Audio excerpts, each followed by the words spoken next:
జూబ్లీహిల్స్ ఎన్నికల కోసం పార్టీల ప్రచారం జోరుగా సాగుతున్నది. అందున బీజేపీ ప్రచారం మాత్రం మామూలుగా లేదు. దూకుడు వెంచి దూసుకొని పోతున్నది.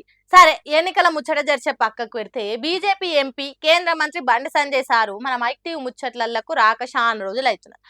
అక్కడ సార్ ఏదో మాట్లాడుతున్నాడు. ఇందాం పాన్రో పారి. ఈ ప్రభుత్వము కమిషన్లకు అలవాటు పడ్డారు.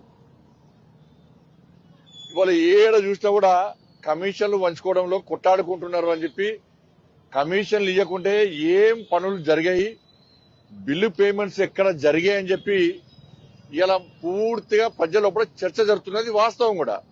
దీన్ని ఏ మంత్రి ఖండించాలి ఇంతవరకు? అన్ని విషయాలు ఖండిస్తారు, ఖండిస్తలేరు. ఎందుకంటే ఆధారాలు ఉన్నాయి. ఎంత బిల్లుకు ఎంత పర్సెంటేజో మంత్రులు ఏ విధంగా తీసుకుంటారో ఆధారాలతో సహా ఉన్నాయి. చివరకు కాంట్రాక్టర్లు పోయి సచివాలయం ముందు ఆందోళన చేసే పరిస్థితి వచ్చింది. అవు సారు, చాలా రోజులు అవుతున్నది కాంట్రాక్టర్లు ధర్నాలు చేసి. ఈ పర్సెంటేజ్ల పరిపాలన గలీజ్గా ఉన్నదని లొల్లి పెట్టి చాలా దినాలు అవుతున్నది. కానీ మీరే ఇప్పుడు కొత్తగా చెప్తున్నారు. అవును సారు, పర్సెంటేజ్లు తీసుకునే పరిపాలన నడుస్తున్నదని అంటున్నారు, ఆధారాలు ఉన్నాయని అంటున్నారు.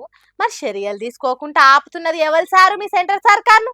ఉత్తగా ఆధారాలు ఉన్నాయని చెప్పుకుంటా వాటి ఆధారంగా అవినీతి జరిగిందని, కమిషన్లు నడుస్తున్నాయని సిబిఐ ఎంక్వైరీ, ఈడి దాడిలో చేయాలిగా సారు. ఉత్తగా ఆధారాలు ఉన్నాయని మీడియా ముంగట్టుకొచ్చి చెప్పుడు ఎందుకు సారు? దొరకబట్టి ఒక్కొక్కల భరతం పడితే అన్ని చక్కగా అవుతాయి కదా సారు. మరి అది ఎందుకు చేస్తలేరు సారు? అంటే రేవంత్ రెడ్డితోని లోపటే ఏమన్నా దోస్తాన్ని నడుస్తున్నదా? నడవకుంటే చర్యలు తీసుకోవచ్చు కదా సారు అని అడుగుతున్నారు బండి సంజయ్ సార్ మాటలు విన్న తెలంగాణ పబ్లిక్.